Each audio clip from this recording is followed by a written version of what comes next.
ఒకప్పుడు హీరోలు తమ నటనతో ప్రేక్షకులను ఆకట్టుకుని ఆ తర్వాత యూటర్న్ లో భాగంగా విలన్ గా ప్రేక్షకులను మెప్పిస్తున్న విషయం మనందరికీ తెలిసిందే.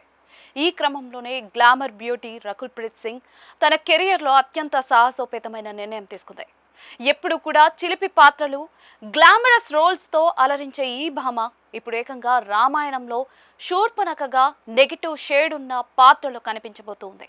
నితేష్ తివారీ ప్రతిష్టాత్మక చిత్రంలో రకుల్ చేస్తున్న ఈ ప్రయోగం చూస్తూ ఉంటే ఆమె మరో రమ్యకృష్ణలా పవర్ఫుల్ విలనిజం పండించబోతోందని ఫ్యాన్స్ ఖుషి అయిపోతూ ఉన్నారు. నితేష్ తివారీ దర్శకత్వంలో తెరకెక్కుతున్న ఇండియన్ బిగ్గెస్ట్ మూవీ రామాయణలో రకుల్ ప్రీత్ సింగ్ ఎంట్రీ ఖరారైందనే వార్త ఫిల్మ్ నగర్ లో సెన్సేషన్ క్రియేట్ చేస్తూ ఉంది.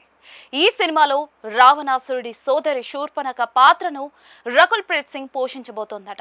ఎప్పుడు కూడా కమర్షియల్ సినిమాల్లో మెరిసే రకుల్ కథను మలుపు తిప్పే ఇలాంటి క్లిష్టమైన పాత్రను ఎంచుకోవడం అందరినీ ఆశ్చర్యపరుస్తోంది. గతంలో రమ్యకృష్ణ వంటి వారు నెగటివ్ టచ్ ఉన్న పాత్రలు చేసి తమ నట విశ్వరూపాన్ని చూపించారు. ఇప్పుడు రకుల్ ప్రీత్ సింగ్ కూడా అదే బాటలో నడుస్తూ ఉంది. హీరోయిన్ అంటే కేవలం గ్లామర్ మాత్రమే కాదు, నటనకు ఆస్కారం ఉన్న నెగటివ్ షేడ్స్ కూడా చేయగలనని ఆమె నిరూపించుకోవాలని చూస్తూ ఉంది. ఈ పాత్ర కనుక క్లిక్ అయితే రకుల్ కెరియర్ గ్రాఫ్ పూర్తిగా మారిపోవడం ఖాయం. ఈ సినిమాలో రణబీర్ కపూర్ రాముడిగా, సాయి పల్లవి సీతగా నటిస్తూ ఉన్నారు. కన్నడ రాకింగ్ స్టార్ యష్ రావణాసురుడిగా కనిపించబోతూ ఉండగా ఆయనకు సోదరిగా రకుల్ తన పర్ఫార్మెన్స్ తో పోటీ పడనుంది. ఇక యష్ రకుల్ కాంబినేషన్ వెండి తెరపై ఎలా ఉంటుందోనని అభిమానులు ఇప్పటి నుంచే ఈగర్ గా వెయిట్ చేస్తూ ఉన్నారు. శూర్పణఖ పాత్ర రామాయణంలో చాలా కీలకమైంది. ఒక రకంగా కథలో ఘర్షణ మొదలయ్యేది కూడా ఆమెతోనే.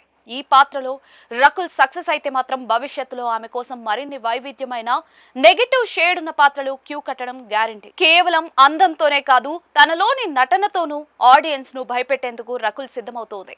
స్టార్ హీరోయిన్ స్థాయి నుంచి గ్రే షేడ్ పాత్రకు యూటర్న్ తీసుకోవడం రకుల్ చేస్తున్న పెద్ద రిస్క్ అనే చెప్పాలి. కానీ ఇలాంటి రిస్క్ తీసుకుంటేనే నటిగా గుర్తింపు వస్తుంది.